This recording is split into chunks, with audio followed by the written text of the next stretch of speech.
कैसे हो आप सभी। आई होप आप लोग बहुत अच्छे होंगे और बहुत बढ़िया से होंगे। तो आज हम करने वाले हैं आरआरबी एनटीपीसी और आरआरबी ग्रुप डी के मोस्ट इंपॉर्टेंट क्वेश्चंस।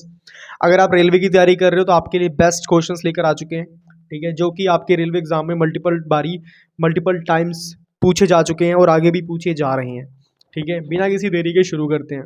अभी तक हमने सक्सेसफुली 138 क्वेश्चन यानी कि 138 क्वेश्चंस कवर कर चुके हैं। अब हम 139 क्वेश्चन की तरफ चल रहे हैं।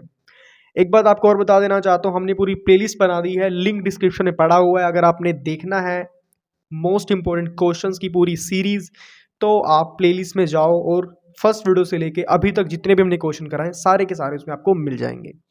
चलिए विदाउट एनी वेस्टिंग टाइम शुरू करते हैं क्वेश्चन नंबर 139। तो क्वेश्चन नंबर 139 में क्या बोला गया है, बौद्ध ग्रंथों का अध्ययन करने के लिए विजयवाड़ा में कौन सा चीनी विद्वान रहा। आपके सामने ऑप्शन दिए हुए हैं, डांगफांग शुओ, जुआन झांग, कुई विपिंग, दाग जोंगशु।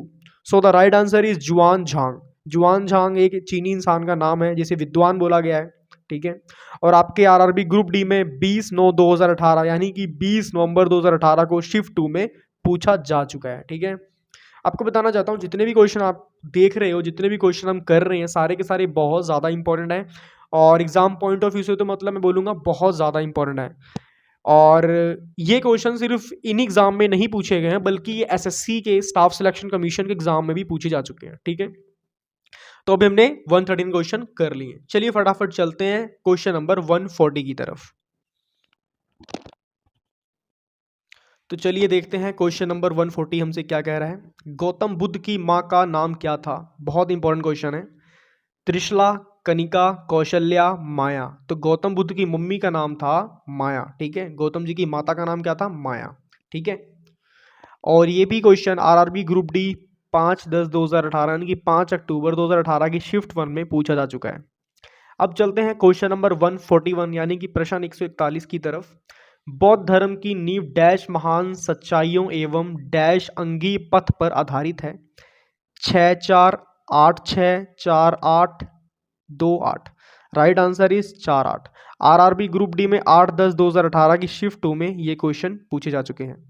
चलते हैं क्वेश्चन नंबर 142 की तरफ। तो क्वेश्चन नंबर 142 में हमसे क्या पूछा गया है, चलते हैं फटाफट। तो क्वेश्चन नंबर 142 पूछा गया है, गौतम बुद्ध ने अपना पहला उपदेश डैश में दिया था। वो दिया था कहाँ पर, बोध गया, पाटलिपुत्र, कपिलवस्तु या सारनाथ।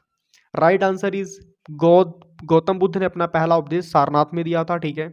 उसके बाद गौतम बुद्ध जी बहुत ज़्यादा फेमस होने लगे थे, लोग उनको मानने लगे, फिर धीरे धीरे उनको भगवान के रूप में देखा जाने लगा, ठीक है। आरआरबी ग्रुप डी 8/10/2018 की शिफ्ट 3 में पूछा जा चुका है। अब देखो जो गौतम बुद्ध थे ना, वो कोई मामूली घर के बेटे नहीं थे, राजा के बेटे थे, ठीक है। और ये भी टाइप के राजा थे, मगर इन्होंने अपना सारा राजपाट छोड़ छाड़ के इन्होंने बोला था कि असली जो सुख है ना वो मेडिटेशन में है, ध्यान लगाने में असली सुख है। ये सब मटेरियलिस्टिक थिंग है, ये सब ना चीज़ें ऐसे ही हैं बस। ये गाड़ी बंगला पैसा वैसा सब एकदम कह रहे थे नश्वर चीज़ें। नश्वर का मतलब होता है यूजलेस, ठीक है, कि तुम्हें मतलब परमानेंट सुख नहीं मिलेगा, तुम्हें टेम्परेरी सुख मिलेगा, ठीक है। टेम्परेरी प्लेजर के लिए सारी चीज़ें होती हैं, बट जो परमानेंट सुख है वो आपको मिलता है जब आप किसी का ध्यान करते हो, फोकस लगाते हो, मेडिटेशन करते हो। इसीलिए गौतम बुद्ध को आप देखते होंगे मैक्सिमम इनकी जो फोटोज होंगी, जो इनकी मूर्तियां होंगी, वो सारी की सारी ये ध्यान मुद्रा में बैठे होते हैं। समझ लगी बात सभी को। चलिए चलते हैं फटाफट क्वेश्चन नंबर 143 की तरफ। तो क्वेश्चन नंबर 140 में हमसे क्या पूछा गया है, फोकस करते हैं फटाफट। क्वेश्चन नंबर 140 हमसे पूछा गया, जैन धर्म और बुद्ध धर्म के उदय में भारत में ईसा पूर्व डैश शताब्दी में धार्मिक अशांति देखी गई थी। 5वीं, छठी, 7वीं, चौथी। Right answer is Chhathi. RRB group D में 9/10/2018 का शिफ्ट 1 में ये पूछा जा चुका है, ठीक है। कहने का मतलब है कि 9 अक्टूबर 2018 की शिफ्ट 2 में ये आपसे क्वेश्चन पूछा जा चुका है, ठीक है। अब चलते हैं आगे क्वेश्चन नंबर 144 की तरफ। क्वेश्चन नंबर 144 में क्या पूछा गया, 144 में क्या पूछा गया है प्रश्न में, त्रिपिटक डैश उपदेशों का सबसे पहला संग्रह है। जैन, आर्य, हिंदू, बुद्ध धर्म। त्रिपिटक जो सा है वो बुद्ध धर्म के उपदेशों का सबसे पहला संग्रह है। ये क्वेश्चन रिपीटेड है, ठीक है। इसके पहले जो हमने प्रीवियस वीडियो में अपने जो क्वेश्चन डिस्कस करे थे उनमें भी यही क्वेश्चन सेम पूछा गया था, डिट्टो, बिल्कुल एज इट इज, यही लाइन, यही सब कुछ, ठीक है, चलते हैं क्वेश्चन नंबर 145 की तरफ। निम्नलिखित में से कौन सा भगवान बुद्ध की 4 महान सच्चाइयों में नहीं है? यदि इच्छाओं से छुटकारा नहीं मिलता है तो दुखों से निवारण हो सकता है। दुखों का कारण इच्छा है। यह एटफोल्ड पथ के पालन से किया जा सकता है। संसार दुखों का घर है। उन्होंने बोला था, जो उनका राइट आंसर था वो था option number A. Option number A में क्या लिखा हुआ है, एक बार दोबारा पढ़ते हैं। यदि इच्छाओं से छुटकारा नहीं मिलता है तो दुखों से निवारण हो सकता है। फॉर एग्जाम्पल, किसी बंदे की लाइफ में कोई दुख ही नहीं आया है, अब उसको क्या पता कि मेहनत करना किसे बोलते हैं, एफर्ट्स लगाना किसे बोलते हैं ना, तो वो क्या हो, वो सही से सुख को भी इंजॉय नहीं कर पाएगा। ठीक है, इसीलिए जो इंसान मेहनती होते हैं वो क्या कहते हैं, वो छोटी छोटी चीज़ों में भी खुशियाँ ढूंढ लेते हैं। ठीक है, अब फॉर एग्जाम्पल जो बच्चे मिडिल क्लास के होते हैं, we are middle class family है ना, जो लोग छोटी छोटी चीज़ों में खुशियाँ ढूंढते हैं, वो अपने रिश्तों को, अपने मतलब पेरेंट्स की रिस्पेक्ट करते हैं, या अपने भाई बहन को अच्छे समझते हैं। ठीक है, उनकी दुख को अपना दुख, उनकी तकलीफ़ों को अपनी तकलीफ़ें समझते हैं। ये सारी चीज़ें होती हैं। बट जो बड़े घर में होता है उनमें क्या होता है, वो सब अपने डिवाइस में बिजी हैं। कोई अपने फार्म हाउस में रह रहा है, कोई अपने बंगलों में रह रहा है ना। लाइक सब कोई अलग अलग हैं। अमीर घर के जो अमीर जो रिच पीपल्स होते हैं उनके घर ही बहुत बड़े बड़े होते हैं। कोई बच्चा अपने घर में बैठा हुआ है, पेरेंट्स अपने घर में बैठे हुए हैं ना, भाई बाहर गया हुआ है, मतलब ऐसा कोई बिखरा बिखरा। तो ये सारी चीज़ें होती हैं। ठीक है, ये आपको बताया गया है। तो ये जो गौतम बुद्ध थे उन्होंने बिल्कुल सही बोला था, और जो आज की सच्चाई है वही उन्होंने बोला था। ठीक है, अब चलते हैं क्वेश्चन नंबर 146 की तरफ। क्वेश्चन नंबर 146 में क्या बोला गया है, पढ़िए फटाफट। बौद्ध धर्म में दिए गए आधार के नियम डैश और पंचशील सिद्धांत के नाम से जाने जाते हैं। चतुर्थक मार्ग, पंचांगिक मार्ग, अष्टांगिक मार्ग, साष्टांगिक मार्ग। सो राइट आंसर इज अष्टांगिक मार्ग। अष्टांगिक का मतलब होता है 8।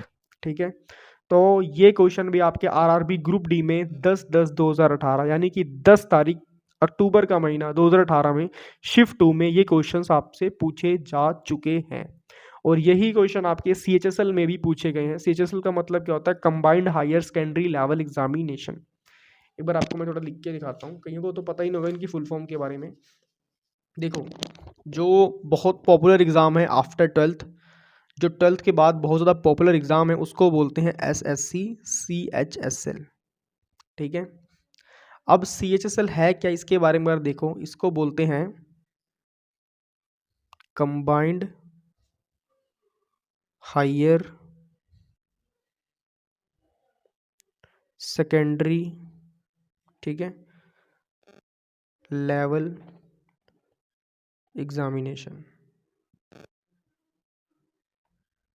ठीक है, तो ये नाम है एसएससी सीएचएसएल का नाम क्या है, combined higher secondary level examination. ठीक है, तो ये एग्ज़ाम होता है। ठीक है, इसमें आप बहुत अच्छी पोस्ट आपको मिलती है, लाइक 12th के हिसाब से आप बढ़िया सीनियर क्लर्क बनते हो।